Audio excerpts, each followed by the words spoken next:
Mini আর মাহি বিকেলে হাঁটছিল। হঠাৎ mini দেখলো তার ছায়াটা নেই।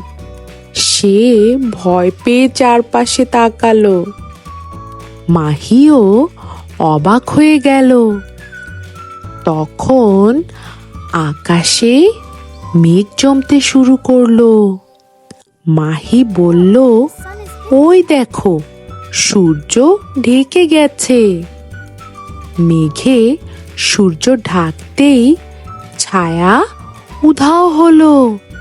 মিনি একটু হেসে বলল, এই তো কারণ। কিছুক্ষণ পর মেঘ আবার সরে গেল।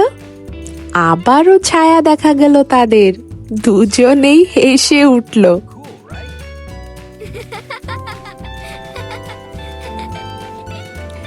শিক্ষণীয় কথা, সব অদ্ভুত ঘটনা ভয়ঙ্কর নয়।